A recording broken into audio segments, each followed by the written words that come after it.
Olá, gente, boa noite. Bom, eu sou Rayana, sou médica geneticista e convido os meninos a falar um pouquinho aqui sobre a neurofibromatose tipo 1. É uma doença que talvez alguns não conheçam, mas que tem trazido muitas novidades e aí por isso tem legal, inclusive, a gente falar um pouquinho sobre os novos horizontes que a gente tem dentro dessa doença. A neurofibromatose nada mais é do que uma doença genética que tem acometimento multissistêmico. Ela é mais conhecida pelo quadro que causa neurocutâneo e esse quadro clínico, né, que é mais característico de um nervoso e também da parte dermatológica, que faz com que ele se enquadre como uma doença neurocutânea. E dentro das hereditárias, ela é um protótipo, uma das mais conhecidas, mas também a gente tem que destacar ela enquanto síndrome autossômica dominante, que é o seu modo de herança, porque ela é uma das mais frequentes que a gente tem dentro da genética. Bom, ela foi descrita pelo patologista alemão von Recklinghausen mais ou menos em 1881, mas a gente sabe que existem relatos dessa doença desde 1000 a.C. Os números com relação à neurofibromatose, eles são bem importantes porque a gente vê que tem uma prevalência dentro das doenças raras que chama a atenção, que dependendo da população pode variar entre 1 para cada 1.900 a 1 para cada 3.500 pessoas, e que a incidência ela pode chegar de 1 para cada 2.500 nascidos vivos. No Brasil foi feito um levantamento que existem cerca de 80 mil casos estimados na nossa população. E a gente acredita que, inclusive, existe mais do que isso, porque há um subdiagnóstico ainda. O que é que causa neurofibromatose? Por que é uma doença genética? A causa da neurofibromatose é uma perda de função num gene chamado NF1. Essa perda de função ela acontece em heterozigose. O que é isso? A gente tem normalmente duas cópias, né, de todos os genes. Mas nas condições autossômicas dominantes, a gente precisa de apenas uma cópia alterada para apresentar o quadro clínico. E essa diferença entre uma cópia normal e uma outra cópia alterada, duas mutações diferentes, a gente vai ter o que a gente chama de heterozigose. E aí esse gene NF1 está localizado no nosso cromossomo 17, no seu braço longo, 17q, 1.2 é a posição. É um gene grande e que a alteração nele, em algum dos seus 60 exons, né, que tem aí 350 quilobases de comprimento, é o que vai causar a neurofibromatose. O gene do NF1 ele vai codificar uma proteína chamada neurofibrinina, que é a função dessa neurofibrina que vai estar afetada e que vai levar ao quadro clínico da doença. Hoje em dia a gente sabe que é muito mais complexo do que simplesmente a gente ter a sequência do NF1. Existem vários pseudogenes, né, que são regiões de DNA que são muito parecidas e que isso vai pesar quando a gente está fazendo a investigação da doença. E também com relação aos transcritos, que são as sequências que podem ser produzidas a partir daquela sequência que o NF1 ele tem, né, o gene NF1. E aí a gente entender qual que é o transcrito, se tem uma chance de ter uma alteração no citogênio, isso é muito importante, mas a gente vai falar daqui a pouquinho, quando a gente está fazendo diagnóstico genético, molecular e a investigação específica da neurofibromatose. Essas informações aqui mais específicas a gente vai aprendendo com o tempo, né? Desde a descrição do gene NF1 há 30 anos atrás, até a gente descobrir todos esses pormenores associados ao gene, levaram algum tempo, mas são muito importantes porque permitem que a gente entenda cada vez mais o que acontece nessa doença, que a gente vai ver que a gente ainda existe muitas lacunas. Bom, diferentes tipos de mutação podem acontecer no gene da neurofibromatose. A gente sabe que as principais são aquelas que geram uma perda de função, que vai estar associada com a mutação em frame shift, que a gente chama, mutações com erro de splice, mutações missense, nonsense. Alguns casos, aí, cerca de 3%, vão estar associados a deleções intragênicas e cerca de 7% vão estar associados à deleção de todo o gene. esse tipo de mutação que está associada, ela vai levar a uma grande variabilidade também na expressão da doença.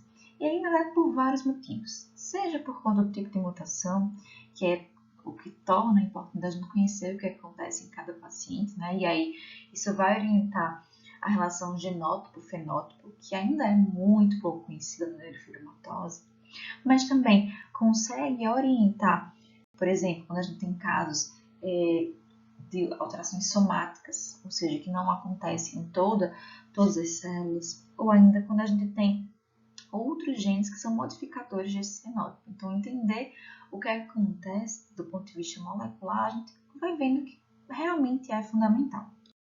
E por que é tão importante aí esse gene? Né? Por que a neurofibrina é capaz de causar essa mutação? Bom, o NF1 vai produzir essa proteína, então, que é a neurofibrimina. E a neurofibrimina ela vai fazer parte de uma via que a gente chama via Carras, que é uma via que está estritamente associada ao controle do ciclo celular. E aí, o que acontece quando a atuação da regulação do NF1 sobre essa via está ausente por conta de uma mutação? A gente vai ter um excesso da ativação da via, no caso RAS-GTP, que é uma via secundária, que vai levar a um progressivo crescimento celular. O NF1 não vai conseguir mais inibir essa via e o crescimento ele começa a aumentar. Isso vai fazer com que uma das principais características da neurofibromatose ela aconteça, que é exatamente a proliferação e a predisposição a tumores.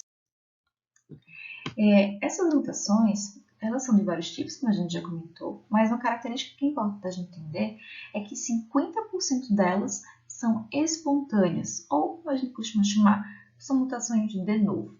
Isso aqui é muito importante quando a gente fala do ponto de vista de aconselhamento genético, porque muitas vezes a gente precisa avaliar os pais para fechar o diagnóstico, ou então para orientar com relação ao risco de recorrência da doença. E a gente lembrar disso é importante, como também lembrar que tem 50% que é herdado, o que nos faz também olhar com outros olhos a avaliação da família. Um outro dado importante é lembrar que a presença de deleção de todo o gene pode estar associado à pequena quantidade que a gente tem de correlação genótipo-fenótipo com essas condições, em que a gente vai ter um quadro clínico que costuma estar mais grave, já que todo o gene vai estar deletado, inclusive extrapolando o que a gente de quadro clínico mais clássico. Normalmente aí, por conta dessa deleção mais extensa, a gente pode ter quadro de deficiência intelectual ou dismorfias mais importantes. Uma outra característica que é importante dentro da neurofibromatose, e isso acontece porque se trata de uma doença autossômica dominante, é o que a gente chama de penetrância. A penetrância nada mais é do que herdar uma alteração genética e expressá-la. E a gente fala que a neurofibromatose é um dos protótipos que a gente tem de doença autossômica dominante com penetrância completa. Por quê? Porque todos os pacientes que herdam uma mutação patogênica no NF1, ele vai ter 100% de chance de apresentar a doença ao longo da vida. E uma outra coisa que a gente observa também dentro da penetrância é como ela acontece dentro das famílias. E a gente costuma observar que a gente tem desde famílias que têm 2 casos apenas, a famílias em que a gente tem 4, 6 gerações que são acometidas. Isso mostra como é que é o grau de herdabilidade também, né, que vai passando de geração para geração e como ela também vai se expressando, que é uma outra característica que a gente tem nesse tipo de doença, em que a expressividade é como os sinais e sintomas eles aparecem em cada pessoa. E aqui a neurofibromatose também é um exemplo bem importante que a gente tem, mas aqui de uma expressividade variável, que é tão importante que varia tanto dentro da mesma família, como também quando a gente compara duas famílias, muitas vezes que tem inclusive a mesma mutação. E o quadro clínico? O que acontece na neurofibromatose? Bom, a gente tem um quadro clínico, como a gente já comentou, que é multissistêmico, mas em que a gente vai destacar aqui a afecção neurocutânea. Os principais sinais e sintomas que a gente vai observar, eles também estão associados com os critérios diagnósticos que a gente vai ver mais à frente. Também porque são os mais frequentes. Um dos primeiros que a gente observa são as manchas de café com leite, que a gente tem em 99% dos pacientes até a vida adulta. Essa característica é bem importante da gente observar a sua composição. Normalmente são manchas planas, ovais, com bordes irregulares, mas bem definidos, que têm uma coloração que pode ser do amarelado ao amarronzado. Elas, apesar de não serem patognomônicas de neurofibromatose, já que a gente tem até 10% da população geral com manchas de café com leite, elas são a característica mais frequente em F1. E aqui, uma das primeiras coisas que a gente tem que pensar é ver manchas de café com leite em um paciente, a gente tem que pensar em neurofibromatose tipo 1. E uma outra característica também cutânea é a famosa efélide, ou as sardas, né, mais popularmente conhecida, que nada mais são do que pequenas máculas antiginosas que medem até 5 milímetros e que são a segunda manifestação mais frequente que a gente vê, principalmente em crianças. E aí uma característica que é bem particular na neurofibromatose é que são efélides que não aparecem em qualquer região, mas sim se parecem daquelas que são menos expostas ao sol, que é a região axilar e a inguinal.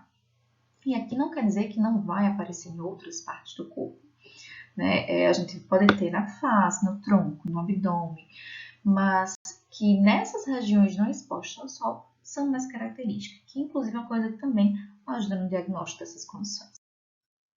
Uma outra característica que a gente observa também são os neurofibromas, que nada mais são do que tumores benignos que acometem os nervos periféricos, né? A gente tem ali acúmulos de células Schwann que são associadas a não-axões, com fibroblastos, células perineurais, que normalmente expressam uma proteína chamada S11, que é um marcador antigênico que indica exatamente essa origem neural das células. E aí é engraçado porque a gente observa elas na pele, né? Mas elas têm essa origem neural que é bem característica. E aqui a gente também tem um sinal que é bem comum nos pacientes com neurofibromatose, que vai acometer quase metade dos pacientes até os 10 anos de idade, que vai estar presente em 84% até os 20 anos. A gente tem diversos tipos de neurofibroma, isso aqui já foi muito estudado, já apresentaram várias classificações, a mais recente ela saiu em 2000, que classifica em neurofibromas cutâneos, que são os mais comuns e que são essencialmente benignos, eles não malignizam, e que tem diversos tipos que eu vou mostrar mais adiante. Existe uma variabilidade muito importante, desde pacientes que não têm neurofibroma até pacientes que têm inúmeros neurofibromas cutâneos. Tá?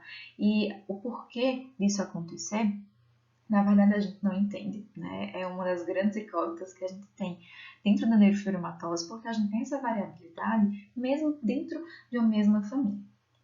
E um outro grupo de neurofibromas seriam os neurofibromas intraneurais difusos, né? Em que a gente tem uma infiltração difusa do tecido humano do corpo e que pode evoluir como neurofibroma plexiforme, que é uma das suas apresentações, em que aqui a gente tem uma proliferação das células da bainha do nervo, acometendo quase metade dos pacientes em alguns estudos, e que chama muita atenção porque a gente tem um risco de malignização de cerca de 2 a 5%, com alguns estudos que apontam, inclusive, até 10 a 15% dos casos com esse risco de malignização.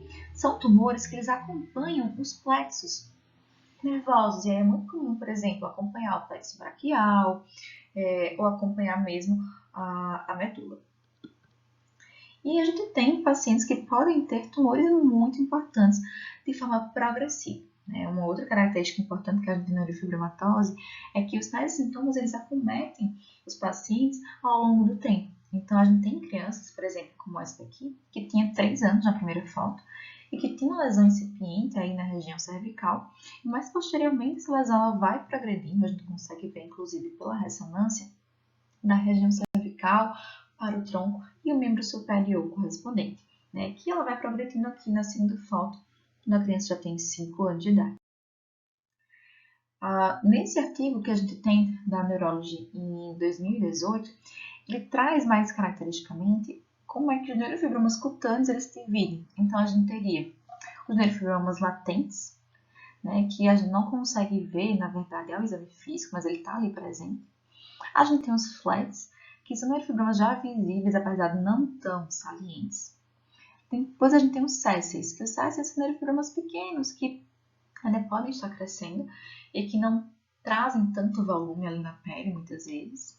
A gente tem os neurofibromas globulares, então aqui na foto também já são bem mais salientes, que não são tão destacados da pele. E a gente tem por fim os pedunculados, que são inclusive aqueles que são mais fáceis de retirar, né?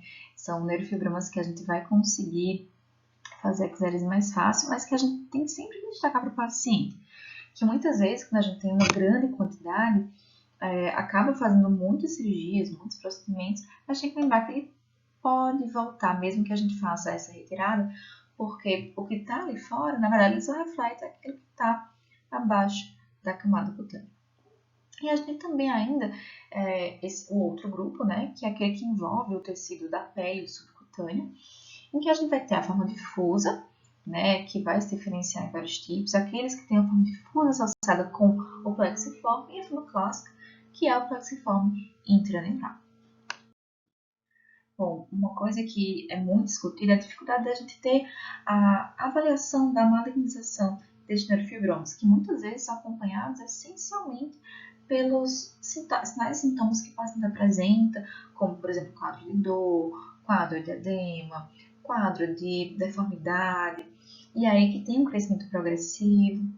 E hoje em dia, inclusive foi discutido recentemente, tem se estudado, tem se discutido formas alternativas de dar um diagnóstico mais precoce a esse quadro de malignização, e assim a gente poder fazer uma intervenção mais precoce. Como a gente está falando de tumores que muitas vezes a gente faz a retirada, mesmo quando são benignos, e que podem voltar, inclusive ainda mais importantes, com a maior progressão, quando a gente faz essa diferenciação de tumores malignos que podem ser tratados, que devem muitas vezes ser indicados a cirurgia, e diferenciar de tumores benignos indolentes, a gente consegue promover um tratamento que é ainda mais eficiente para esse paciente. E é o que tem se discutido, que foi trazido agora na Conferência Internacional de Neurofibromatose, que aconteceu agora em junho, a análise por meio de DNA em células livres para detecção precoce dessa malignidade, né, nesses pacientes, e que é um diagnóstico que pode ser muito promissor se a gente consegue realmente ter uma resposta mais sensível e específica no diagnóstico. Bom, um outro sintoma que a gente tem desses pacientes são as alterações ósseas, né? Tem se entendido cada vez mais o que acontece, e também está associada ali a via da RAS-GTP, do CARAS, que está dentro do metabolismo que é regulado pelo NF1, só que aqui a gente tem uma alteração que é mais rara em relação às alterações neurocutâneas e que acometem, em geral, cerca de 5% das crianças com neurofibromatose e, em geral, também são benignas. O que a gente observa, muito classicamente, é esse arqueamento dos ossos longos, inclusive em alguns pacientes mais graves chegando à fratura, né, em que 50% dos casos a gente vai encontrar uma pseudoartrose, né, que é tipicamente limitada à tíbia, é o quadro clássico, que muitas vezes vai ser encontrada ali ao nascimento. E um outro que a gente vai ter a displasia do esfenóide, em que o osso esfenóide, ele pode, por conta da sua participação na aorta, na célula túsca, trazer essas alterações, inclusive cursar com exoftalmia. Uma outra alteração que a gente vai ter são as alterações oftalmológicas nesses pacientes. As mais clássicas que a gente tem são os gliomas ópticos, que vai ser caracterizado por ostrocitomas falcíticos grau 1, que, por definição, são alterações benignas, mas que também podem ser encontradas na população de forma geral. Só que aqui da neurofibromatose, na verdade, são os tumores mais frequentes, em que até 20% dos pacientes podem ser portadores. E a presença do glioma óptico, ele pode estar presente ali desde o início do nervo óptico, por trás da óptica, até a região occipital, e afetar de várias formas a visão do paciente. A intervenção nesse tipo de alteração vai depender muito do quadro clínico que o paciente apresenta. Muitas vezes é uma chave incidental e não tem nenhum quadro clínico associado. Outras vezes a gente vai precisar fazer intervenção porque está, por exemplo, afetando o quiasma óptico ou de alguma forma tem uma compressão a nível cerebral. Uma outra alteração que a gente tem são os nódulos de Lisch, que nada mais são do que amartomas na íris, que não causam sintomas e que ao exame físico parecem, na verdade, como manchas ali na íris, e que é uma das alterações também mais frequentes. Até 70% dos casos vai ter um nódulo de Lisch presente no exame oftalmológico até os 10 anos de idade, mas tem coortes que mostram até 94% dos pacientes apresentando esses nódulos que são observados na biomicroscopia. Em algum olho mais claro, a gente pode ver, inclusive, a olho nu. Muitos outros sintomas são associados à neurofibromatose, né? Mas que não fazem parte do critério diagnóstico, mas a gente vai ver a seguir, mas que ainda assim são importantes quando a gente fala do segmento e do tratamento desse paciente.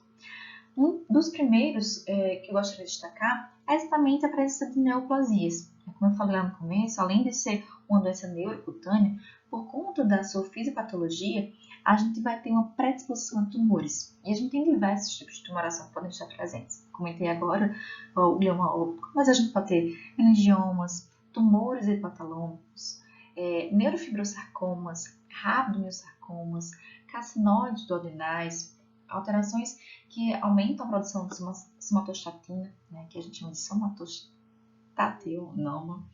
A gente pode ter adenoma de paratireoide, feocromocitoma, que pode estar presente, inclusive, 1 a 3% dos pacientes com neurofibromatose, astrocytomas piocíticos, tumores malignos da bainha do nervo periférico, que é a forma mais comum de malignização do neurofibrom plexiforme, a leucemia linfoblástica mielomonocítica juvenil, que é uma forma classicamente associada à neurofibromatose, e ainda o câncer de mama, que a gente pode ter também nesses pacientes com um risco considerado pelo menos moderado.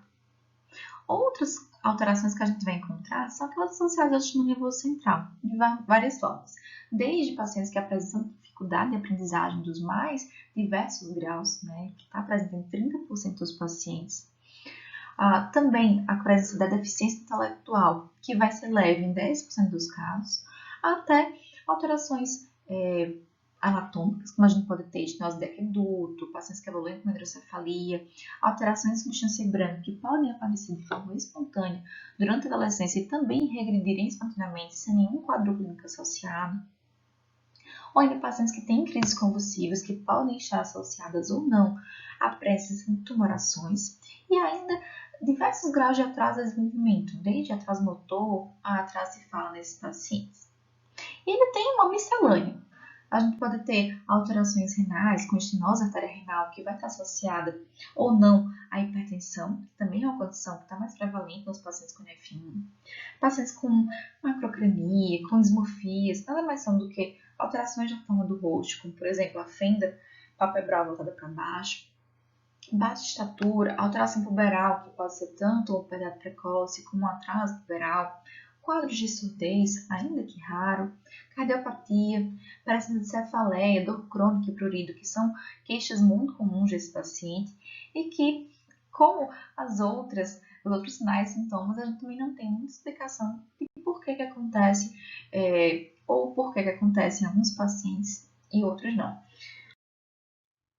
Aqui eu trouxe um levantamento, na verdade foi parte do meu mestrado com neurofibromatose, em que a gente tinha uma população que, dentro do Brasil, se comparava muito com a população mundial nessas alterações mais específicas, né? E que a gente via a presença importante de queixas, como, por exemplo, a cefaleia, né? Que até 30% da nossa amostra, mas chega a 50% em outros estudos brasileiros, como pode ser uma queixa frequente nesses pacientes, que precisa ser abordada também, porque a gente tem uma alteração bem importante da qualidade de vida desses pacientes. Não é só a baixa estatura, não é só a presença daquelas lesões cutâneas, que pode afetar muito significativamente a questão emotiva, né? Até com dificuldade também de interação social, de conseguir emprego, do ponto de vista estético, que vai afetar, mas também as queixas que estão associadas aí a essa condição. E tudo isso aí, o quadro de dor, o quadro de escoliose que a gente pode ter associado no segmento, ou até mesmo a angústia, por ser uma condição de predisposição tumoral, devem ser lembradas quando a gente fala desses pacientes. Uma outra queixa que eles costumam ter, não existem tantos estudos associados a isso, mas já foi relatado, são queixas gastrointestinais, que podem ser tanto dispepsias, como também quadro de diarreia importante ou constipação, né? ainda uma coisa que a gente precisa observar como característica clínica da neurofibromatose é a progressão. O que a gente vê de forma geral? Que o paciente ele costuma nascer com alterações ósseas, como por exemplo a psicoartrose e as manchas de café com leite, ou ainda o glioma óptico, mas que a maioria dos sintomas eles vão aparecer ao longo da vida. E aí isso é bem importante quando a gente fala do diagnóstico desse paciente, porque se muitas vezes o paciente não nasce, por exemplo, com mancha de café com leite, às vezes a gente demanda tempo para conseguir fechar o diagnóstico e fazer o acompanhamento adequado desse paciente. O neurofibroma plexiforme, a gente observa aqui a setinha, ele é considerado como um tumor congênito por alguns estudiosos, porque se considera que todo mundo nasce com esse neurofibroma plexiforme, o que acontece ao longo da vida é que ele vai evoluir. Alguns outros dizem que ele pode aparecer, na verdade, em qualquer momento ao longo da vida. Algumas alterações, como por exemplo as alterações oftalmológicas, se for o glioma óptico, a gente pode esperar um aparecimento ali até os 7, 10 anos de idade. Isso aí vai orientar o segmento oftalmológico. Mas, por outro lado, no nosso list, para a gente configurar ele como um critério diagnóstico, em geral a gente vai fazer o exame ali a partir dos 3, 4 anos de idade, porque a gente tem um período em que ele realmente não vai se desenvolver.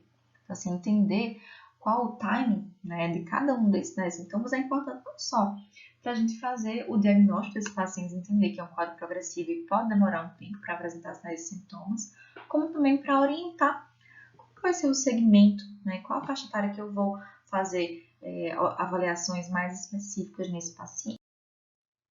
E aí, como é que a gente faz o diagnóstico de neurofibromatose tipo 1? Bom, o diagnóstico clássico ele foi estabelecido em 1988 por uma reunião do NIAID. E o que é que ele preconiza? Que a gente tenha pelo menos 2 critérios para a gente fechar esse diagnóstico.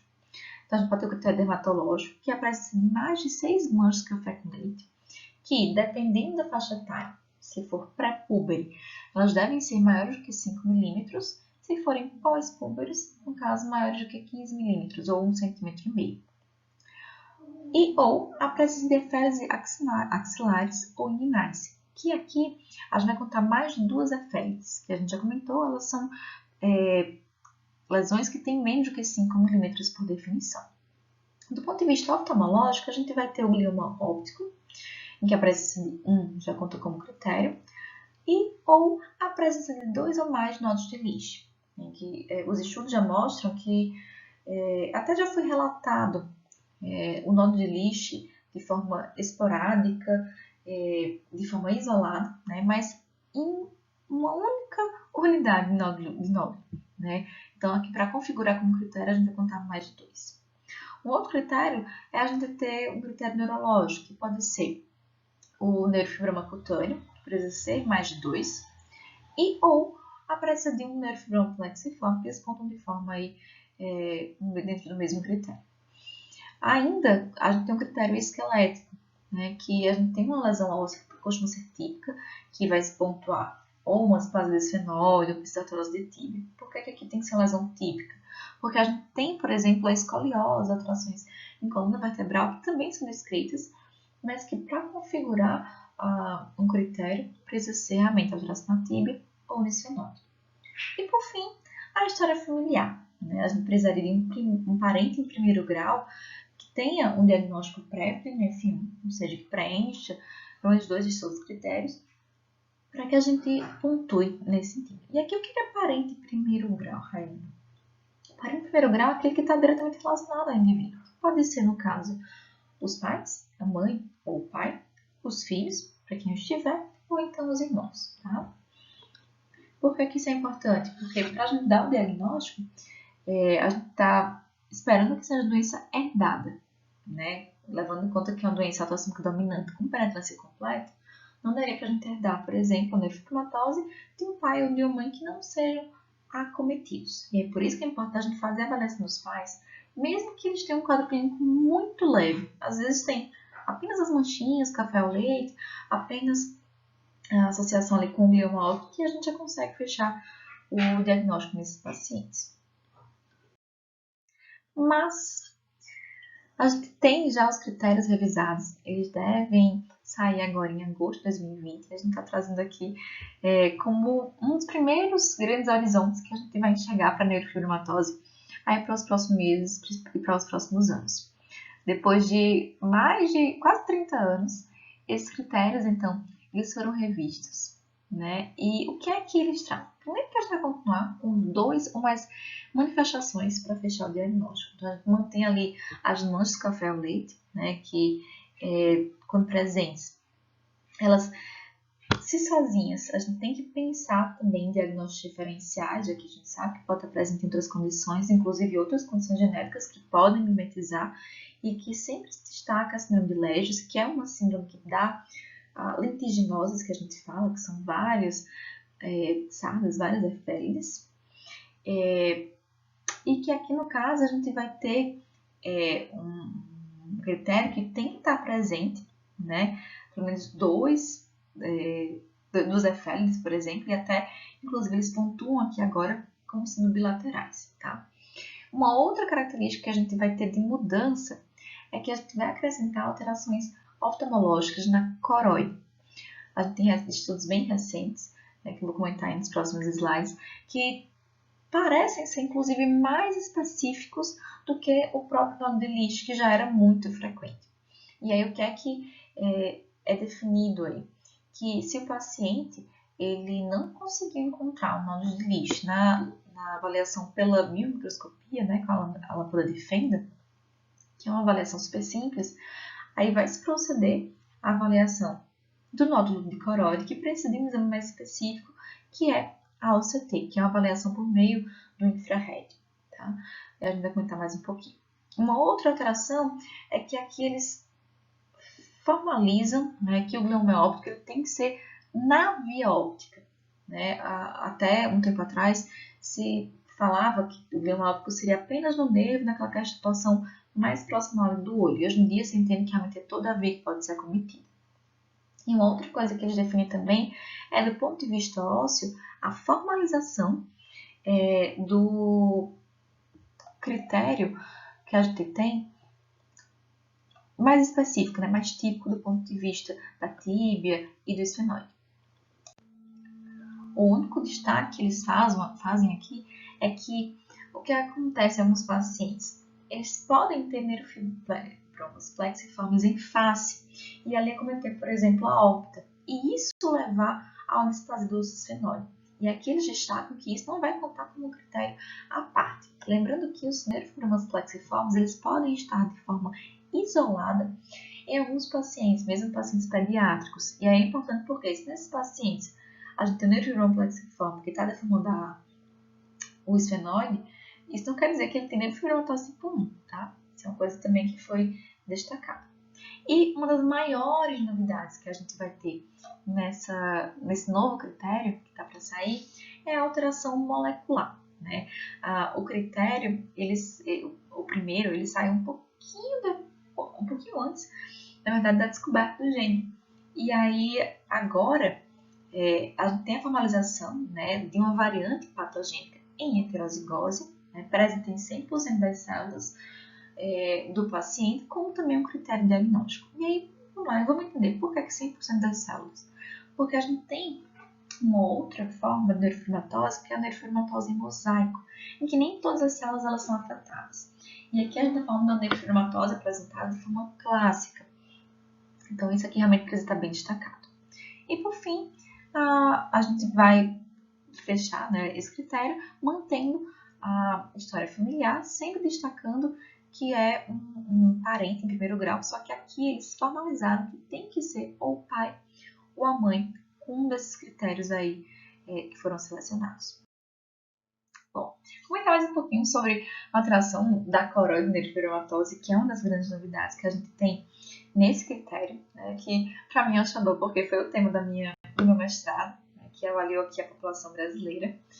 E o que é essa alteração de coroide? Na verdade, assim, ela já era descrita desde os anos 60, mas por meio de estudos anatomopatológicos em óleo nucleados. Então, quando eles avaliavam o cadáver de pacientes com neurofibromatose e observavam esses olhos, ou então, quando a gente tinha, por exemplo, um paciente que teve que fazer a retirada de um olho, né, por qualquer motivo que fosse, dentro da neurofibromatose e que se fazia o histopatológico, eles encontravam proliferações de células neoplásicas de Schwann em anéis concêntricos, que tinham esse formato de cebola cortada, né, ali em volta dos axônios. E aí isso foi sendo observado ao longo dos anos, que mais recentemente se fez a avaliação por meio da angiografia por indocianina verde, que é um corante que precisava ser feito por via endovenosa e que dava muito trabalho, né? Então aí quando foi nos anos 2000, começou a se observar por meio da reflectância por near infrared, né? Que a gente observava ali o infravermelho apontando essa lesão por meio da OCT. Então aqui a gente tem uma imagem que a gente consegue observar vários cortes da retina do paciente, e um deles, que é esse primeiro, a gente consegue observar a coroide de forma bem especial. E os nódulos de Licht nada mais são do que essas lesões esbranquiçadas que a gente tem aqui no fundo do olho, que esse exame, por meio dessa técnica mais específica, consegue avaliar. A gente vê que, quando a gente observa a retina, aqui a mácula, a gente não consegue ver também, por meio da autofluorescência, por exemplo. Né? Qual que é a grande vantagem da gente fazer esse infrared? Por que ele consegue ver? Porque a gente tem uma boa transmissão da luz ao longo de pigmentos, como a melanina e a lipofuscina, que vão compor daí esses nódulos. E aí é mais sensível, por meio desse exame, a sua visualização.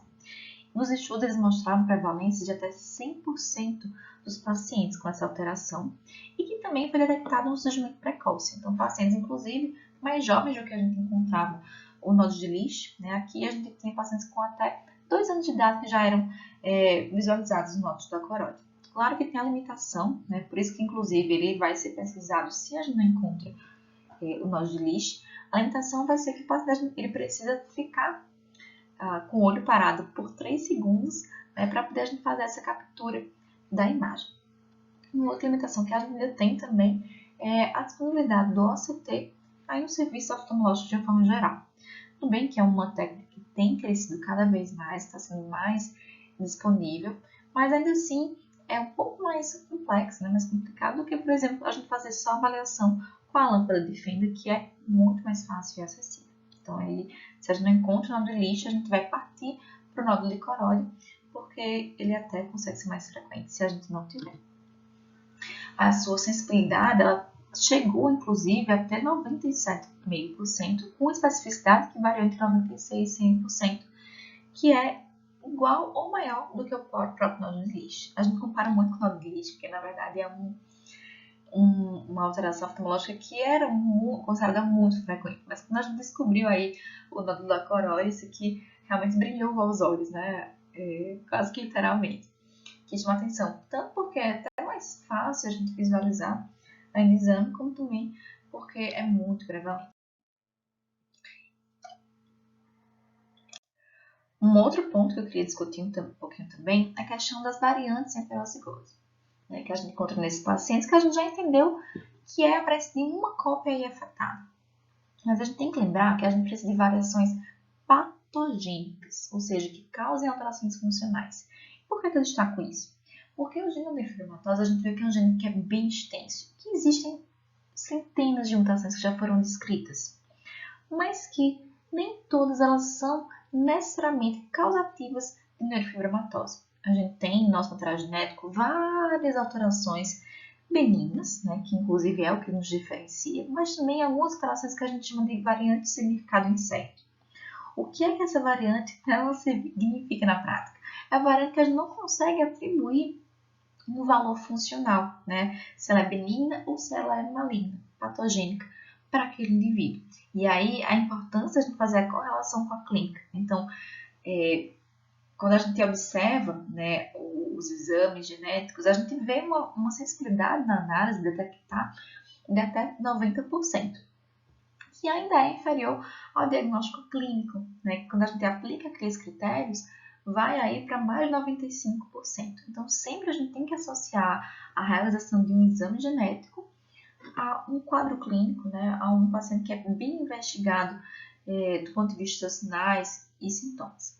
Mas a gente não pode deixar de negar o papel da avaliação genética hoje em dia, né? Principalmente por conta do diagnóstico precoce que a gente pode levar em alguns casos selecionados, por exemplo, crianças que têm apenas um sinal ou um sintoma e que muitas vezes precisa fechar o diagnóstico para começar um tratamento mais precoce, um segmento mais específico. Mas sempre lembrando que, sozinha, essa alteração ela não é capaz de conferir o diagnóstico. E sempre a gente vai precisar associar aí o critério clínico.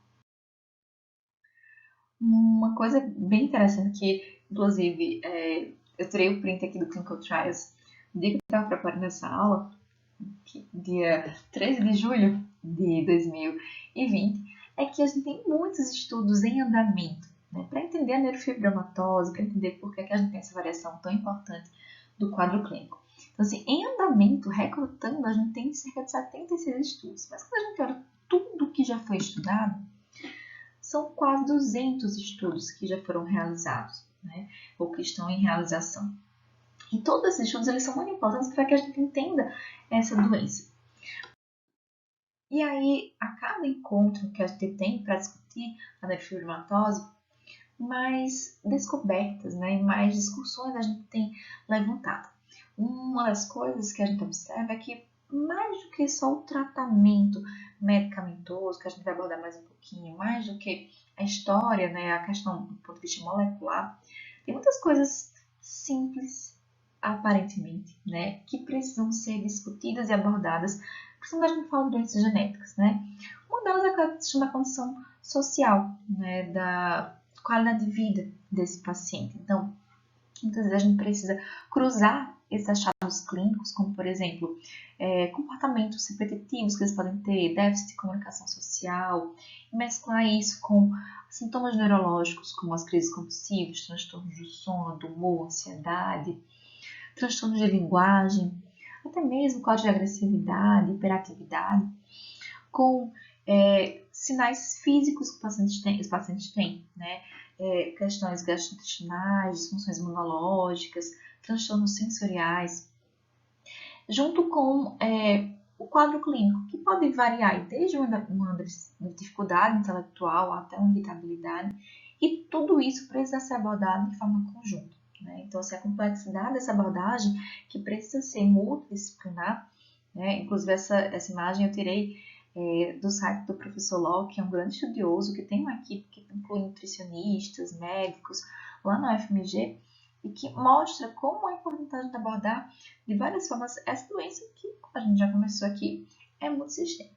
Mas, uma das coisas que a gente tem mais também estudado são formas de oferecer tratamentos medicamentosos para tentar controlar a evolução desse paciente. Então, alguns estudos que saíram agora, bem recentemente, a gente vê aqui um estudo que foi agora dia 8 de julho, né, há menos de uma semana atrás, que mostra novas medicações que a gente pode estar lançando mão, né? Esse aqui foi o uso do mebendazol, uma medicação super comum, que eles avaliaram de forma isolada e também em associação com o celecoxib, né, que é um anti-inflamatório, em ratinhos para tentar diminuir o efeito das malignidades dentro da neurofibromatose e que mostrou essa promissão. Então, de repente, a gente vai ter aí uma outra droga que pode estar sendo estudada.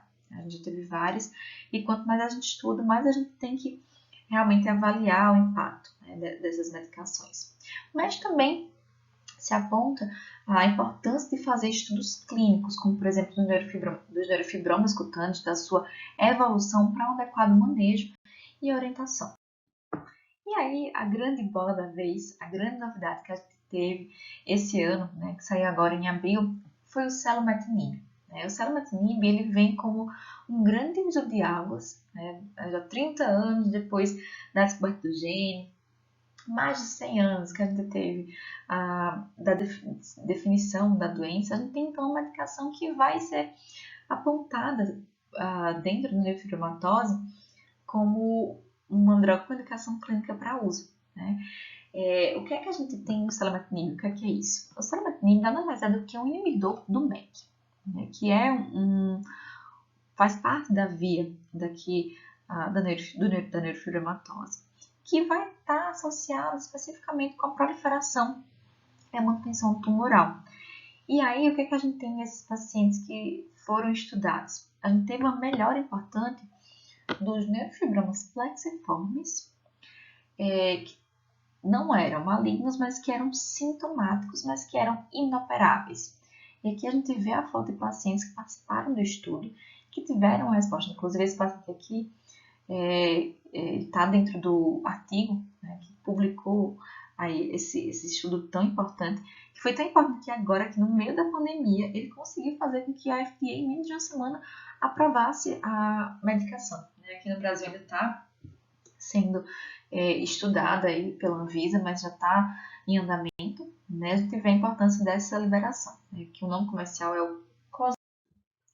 E aí, o que é que acontece nesses casos, né? Esses neurofibromas que são considerados tumores congênitos, não malignos, estima-se que cerca de 5 a 10% de todas as pessoas com neurofibromatose podem se beneficiar do uso dessa medicação, né? Porque apresentam exatamente tumores que são sintomáticos, mas que não podem ser removidos cirurgicamente, e que, no estudo, apresentaram melhora em 30% do seu volume em 70% das crianças tratadas, que tinham entre 2 e 18 anos. E aí, um destaque importante que a gente precisa fazer é que, primeiro, o estudo foi feito em crianças, o estudo no adulto, ele ainda está sendo realizado, ainda está em andamento, a gente não tem resposta, mas parece promissor, né? E uma outra coisa é que esses estudos eles continuam. A gente sabe que existiram efeitos adversos, mas que o uso da medicação, que é inclusive via oral, se sobrepôs a esses efeitos, né? E que a gente vê, inclusive pela ressonância, uma melhora importante nesses neurofibromas. Aqui a gente tem neurofibromas em face que diminuíram drasticamente, mas também neurofibromas plexiformes que a gente tinha aqui na região da medula, ou mesmo internamente nesses pacientes que traziam alguma sintomatologia com a limitação da sua abordagem. Os estudos aí de um ano segundo que eles continuam.